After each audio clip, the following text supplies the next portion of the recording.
Jail کی سلاخوں کے پیچھے سے چیئرمین پاکستان تحریک انصاف عمران خان کا قوم کے نام پیغام۔ اٹک جیل کے چند ابتدائی ایام میرے لیے کسی قدر دشوار رہے کیونکہ میرے سر کے عین اوپر تیز روشنی تھی، پھر مجھے بیٹھنے یا لیٹنے کے لیے بھی محض فرش ہی میسر تھا جہاں رات کو میرے جسم پر کیڑے مکوڑے رینگتے جبکہ دن بھر مکھیاں بھن بھناتی رہتی۔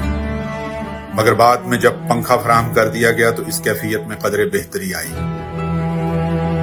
قید میں اب تک گزرنے والے 9 ہفتوں کے اپنے شخصیت پر اثرات کا احوال آپ کے سامنے رکھوں تو رب العزت کے بے پایاں شکر کے ساتھ میں خود کو روحانی، ذہنی اور جسمانی طور پر اس دن سے کہیں بڑھ کر صحت مند اور توانا پاتا ہوں جس روز مجھے قید میں ڈالا گیا۔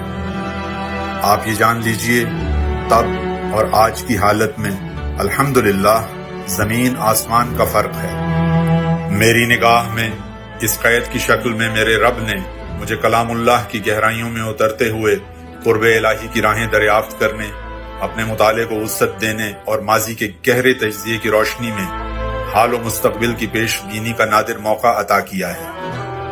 لہٰذا میں ہر لحاظ سے خود کو جیل میں آسودہ کر چکا ہوں، چنانچہ مجھے اس سے رتی بھر فرق نہیں پڑتا کہ مجھے یہیں رکھیں یا ملک بھر میں کسی اور قید خانے میں منتقل کر دیں۔ جیل میں کوئی شے مجھے واقعتاً پریشان کرتی ہے تو وہ جیلوں میں ڈالے گئے اپنے بے گناہ کارکنان کی سلامتی، ان کے اہل خانہ کی مشکلات اور بہبود کا احساس ہے جو ہمیشہ میرے دامنگیر رہتا ہے۔ جیل میں ملاقات کے لیے آنے والے وکلاء ہی میرے لیے احوال سے آگاہی کا واحد وسیلہ ہیں۔ میرے پاکستانیوں، ہمیشہ یاد رکھو کہ انتخاب ہمارا دستوری حق ہے اور ملک کی بقا و ترقی کا واحد راستہ ہے۔ میں اپنے اس آئینی حق سے کسی صورت دستبردار ہوں گا، نہ ہی اس پر کوئی سمجھوتا کروں گا۔ دوسرا اہم پیغام جو میں آپ کو دینا چاہتا ہوں وہ یہ ہے کہ پاکستان میرا ملک، یہ دھرتی میرا اوڑھنا بچھونا ہے۔ میں کسی طور اپنا وطن نہیں چھوڑوں گا۔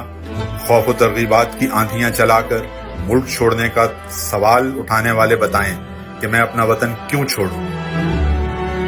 میرے پاکستانیوں، یہ بھی خوب اچھی طرح ذہن نشین کر لیجئے کہ میرے خلاف سائفر مقدمہ ڈونلڈ لو باجوہ اور امریکی سفارت خانے کو بچانے کے لیے قائم کیا گیا ہے، تاہم میں حقیقی آزادی کی اپنی جنگ جاری رکھوں گا۔